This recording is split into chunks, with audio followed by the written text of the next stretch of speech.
Shanghai Cooperation Summit consists of 8 member states. Let's tell you who they are. India, who is the chairmanship of this year's SCO meet, Russia, China, Kazakhstan. The remaining 4 countries are Kyrgyzstan, Pakistan.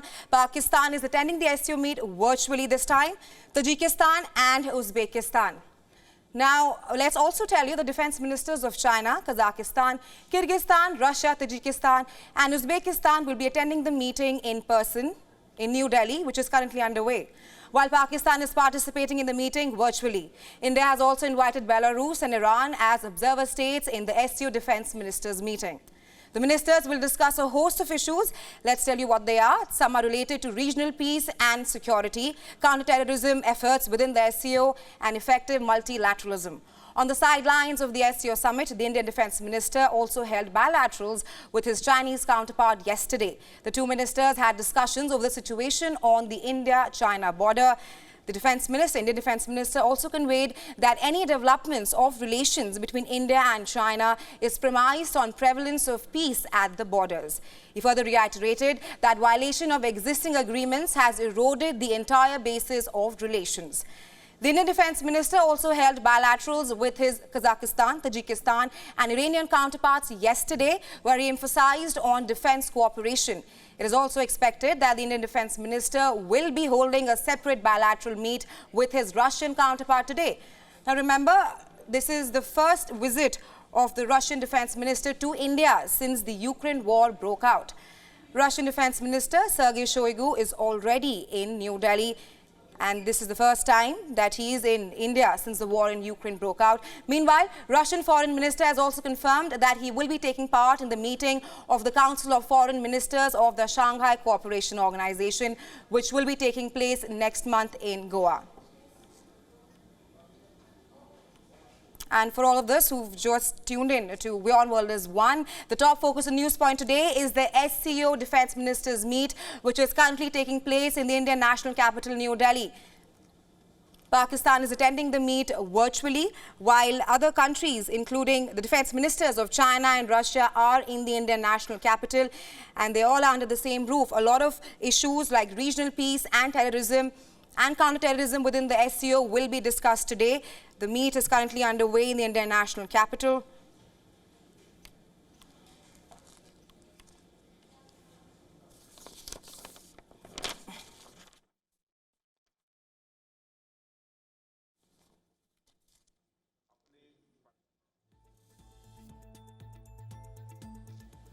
For more on this, we have with us former Secretary Minister of External Affairs Anil Wadhwa, who's joining us live from New Delhi. Thank you so much for joining us on WION, Mr. Wadhwa. Thank you. Now, I want to first seek your perspective and your analysis as to how do you view India as at the center of diplomacy today, especially with regional players like China and Russia under the same roof today? Well, obviously, the SCO chairmanship gives India a platform to be in the limelight, and it's important that the various defense ministers that you mentioned are in the capital of India today, and that itself is a significant projection of India's growing role in multilateral diplomacy. Coming together with the G20 chairmanship, the SCO chairmanship also adds to the stature. It also allows for India's views to be articulated.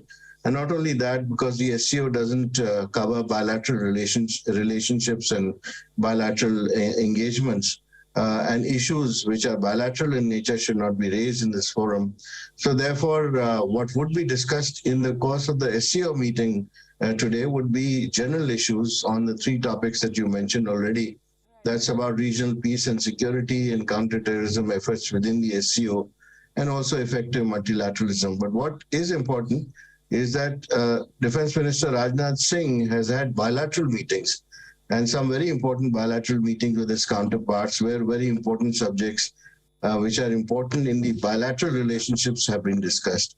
And that is why it's so important that this kind of a platform becomes available for India at this crucial juncture. You speak about the bilaterals which the Indian Defence Minister held yesterday with his Chinese counterpart.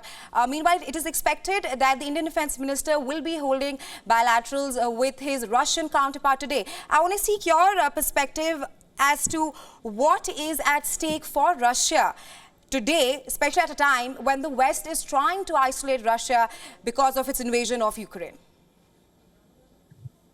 Well, of course, the issue of Ukraine will definitely figure, in the bilateral discussions, where the war is going, what Russia has in mind, etc. If at all the Russian side is willing to share those details. But what is more important for India is the bilateral defense relationship and how to get over these shortages which have suddenly cropped up as a result of this war of Russia with Ukraine in terms of spare parts and equipment as far as the Indian defense forces are concerned. As we know, we have a situation along the line of actual control, and then we have two hostile neighbors, China and Pakistan. And because of that, the Indian defense forces need to be fully prepared at any given point in time. So any shortages of this kind obviously go against this requirement. And those will be the primary focus of what would be discussed during this meeting. India will seek reassurances from Russia, I'm sure, about what the Russian side can do by way of fulfilling its promises of supplies.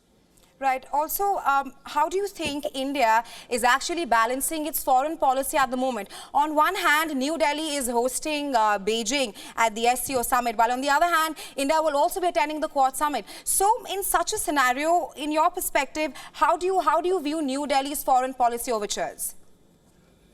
So that's a foreign policy which India has been pursuing for the past many years now. It's a multi-vector policy where India engages with multiple partners in different fora.